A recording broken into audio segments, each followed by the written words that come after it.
Hello everyone, this is Aaron. I play Magic way too much. Okay, the new update came out. I think it's 2.1, and we have some new abilities. So let's talk about the new abilities. First of all, I like the new look and all that stuff. But let's talk about Embalm first. We're just going to go over each one very quickly. I know that in the forum notes, it wasn't too clear how to use them, but I'm glad they have the story mode, and it makes it possible to kind of learn about them. So, first of all, Embalm.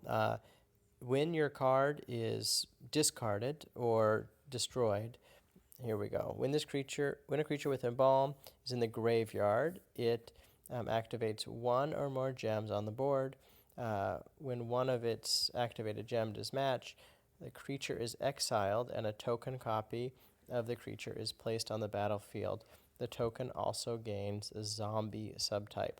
So, so right here, when this card um, is killed or discarded, essentially Embalm 4. So there's 4 gems that come up. Here we have 1 gem that comes up and is kind of lit up, and here we have 2. So that's kind of do that. One really good thing that with this is that when the card's discarded, so this deck I'm playing against has, the opponent has a card that when they cast discards one of my cards, and so that is good for us.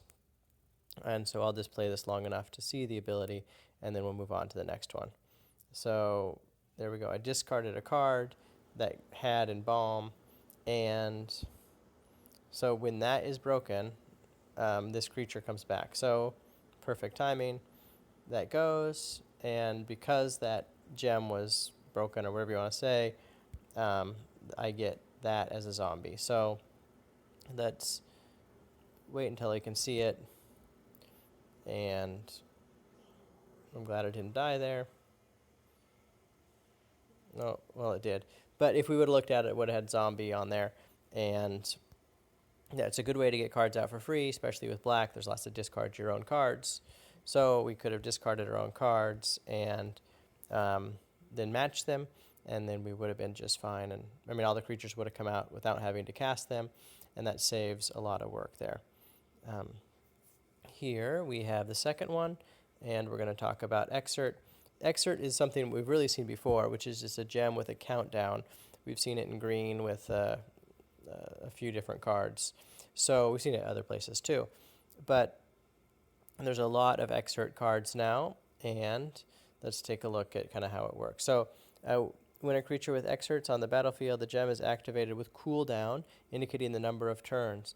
The number goes down at the start by 1 every turn. If the gem is matched or its cooldown is reached, the ability triggers and a new gem will activate at the beginning of next turn. So basically, like with this card, every 2 turns, all your cards will have vigilance. It's actually every 3 turns because it takes a turn to kind of happen, if that makes any sense. Here, every 3 turns, essentially, they're going to have flying, or more often than that if it goes. So let's get this going here, and we'll see it.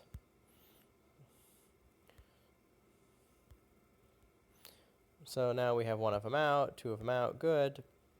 So it takes a turn to come out.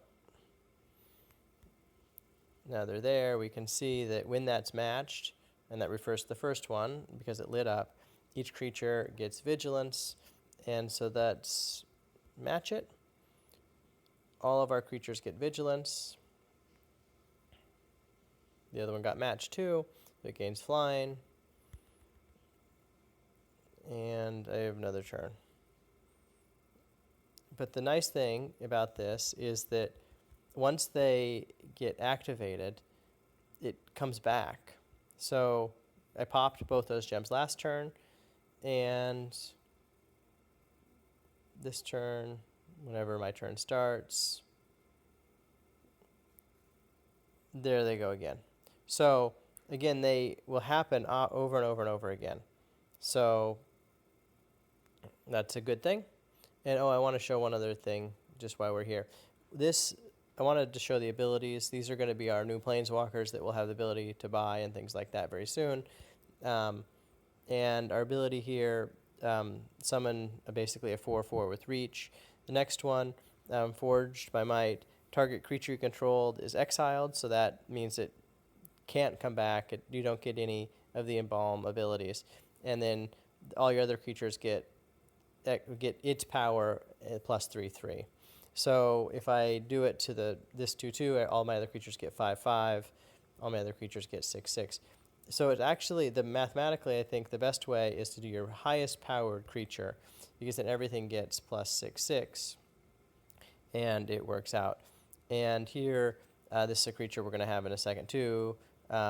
Basically, you destroy your own creature, and then you get a zombie with it plus 1/1, and another raise zombies from the dead, and create zombies to do damage to the other person. These are only level 2 and level 1, but you can see that that's going to be a big zombie deck.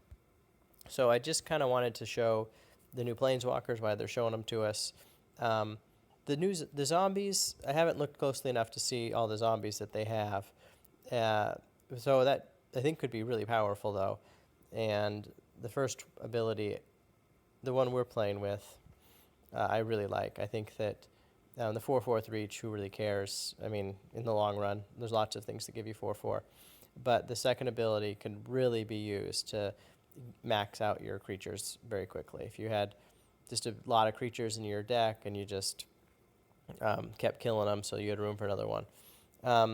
So cycle, let's talk about this. To cycle a card with this ability, drag it into the trash while it's in your hand, while the total mana of the card in your hand is equal to or higher to the number listed on the keyword. So I have no mana in my hand, so it's all red on the left. Next turn, we'll look at this a little more carefully, and now I have 8 mana next turn, or even more than that. So this is good because if you have all cycling cards, essentially, and you needed like one card, when the cycle ability of the card is activated, you are drained of the corresponding number of mana, and you draw one card.